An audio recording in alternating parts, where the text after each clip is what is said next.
Spoon 4 spoon ಎಣ್ಣೆ ಹಾಕ್ಕೋಬೇಕು.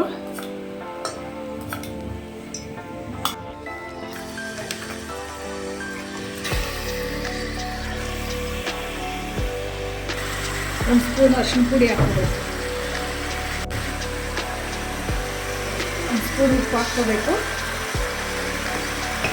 ಇದೆಲ್ಲ ಚೆನ್ನಾಗಿ ಕಲಿಸ್ಕೋಬೇಕು. ಈ ಥರ ಎಲ್ಲ ಮಿಕ್ಸ್ ಮಾಡ್ಕೋಬೇಕು. ಚಿಕನ್ ಎಲ್ಲ ಹಸಿ ವಾಸನೆ ಹೋಗಬೇಕು. ಆ ಥರ ಎಲ್ಲ ಚೆನ್ನಾಗಿ ನೀಟಾಗಿ ಫ್ರೈ ಮಾಡ್ಕೊಂಡು ಒಂದು ಬಿಸಿಲಾದರೂ ಹಾಕ್ಕೋಬೋದು, ಇಲ್ಲ ಆಗಾದರೂ ಬಿಡ್ಬೋದು. ಅದು ನೀಟಾಗಿ ಚೆನ್ನಾಗಿ ಫ್ರೈ ಆಗಬೇಕು.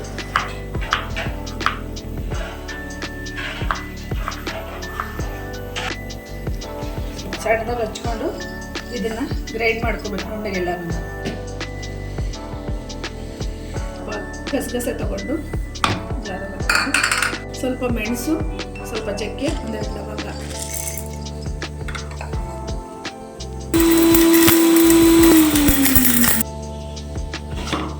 ಇದಕ್ಕೆ ಮಿಕ್ಸ್ ಮಾಡಿದ್ದೀನಿ. 3-4 ಮಿಕ್ಸ್ ಮಾಡಿಕೊಂಡು ರುಬ್ಕೊಂಡ್ರೆ ಸ್ವಲ್ಪ 1 ಇಂಚಷ್ಟು ಶುಂಠಿ, ಇಷ್ಟು ಬೆಳ್ಳುಳ್ಳಿ ಹಾಕಿ ಒಂದಿಷ್ಟು ಗೋಡಂಬಿ ಹಾಕಬೇಕು. ಹಾಕ್ಕೊಂಡು ನುಣ್ಣಗೆ ಸ್ವಲ್ಪ ನೀರು ಹಾಕ್ಕೊಂಡು ನುಣ್ಣಗೆ ರುಬ್ಕೋಬೇಕು.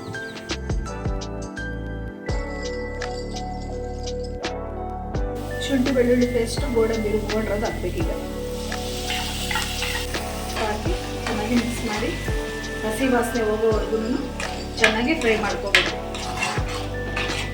ನಿಮ್ಗೆ ಎಷ್ಟು ಬೇಕು ಮೆಣಸಿನ ಪುಡಿ ಅಷ್ಟು ಹಾಕ್ಕೋಬೇಕು. ಪೌಡ್ರ್ ಮಾಡ್ಕೊಂಡಿದ್ದೀರಿ ಧನಿಯಾ, ಚಕ್ಕೆ, ಲವಂಗ, ಮೆಣಸು ಪೌಡ್ರ್ ಮಾಡ್ಕೊಂಡಿರೋದನ್ನು ಹಾಕಬೇಕು. ಮಸಾಲ ಫ್ರೈ ಸ್ವಲ್ಪ ನಿಮಗೆ ಎಷ್ಟು ಬೇಕಷ್ಟು ಸ್ವಲ್ಪ ಹಾಕ್ಕೋಬೇಕು. ಚೆನ್ನಾಗಿ ಈಗ ಫ್ರೈ ಆಗಿದೆ. ಈಗ ಬೇಯಿಸ್ಕೊಂಡಿರೋಂಥ ಚಿಕನನ್ನು ಇದಕ್ಕೆ ಹಾಕಿ ಮಿಕ್ಸ್ ಮಾಡಬೇಕು.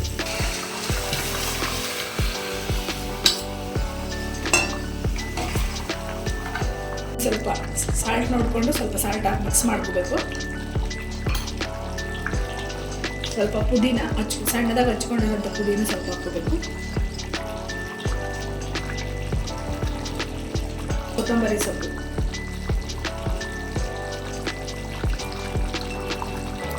ನೀರು ಬೇಕಾದರೆ ಹಾಕ್ಕೋಬೋದು, ಇಲ್ಲ ನಮ್ಗೆ ಗಟ್ಟಿಯಾಗಿ ಫ್ರೈ ಆಗೇ ಇರಲಿ ಅನ್ನೋದಿದೆ ಇದೇ ಥರ ಬಿಟ್ಟು ನೀಟಾಗಿ ಪ್ಲೇಟ್ ಮುಚ್ಚಿಬಿಟ್ಟು ಬೇಯಿಸ್ಕೊಂಡಿದ ನಂತರ ತೆಗಿಬೇಕು. ಈಗ ನೋಡಿ ರೆಡಿಯಾಗಿದೆ ಚಿಕನ್ ಮಸಾಲ ಫ್ರೈ. ಮುದ್ದೆಗೂ ಸರ್ವ್ ಮಾಡ್ಕೋಬೋದು, ರೈಸ್ಗೂ ಆಗುತ್ತೆ, ಚಪಾತಿಗೂ ಚೆನ್ನಾಗಿರುತ್ತೆ, ತುಂಬ ಟೇಸ್ಟಾಗಿರುತ್ತೆ.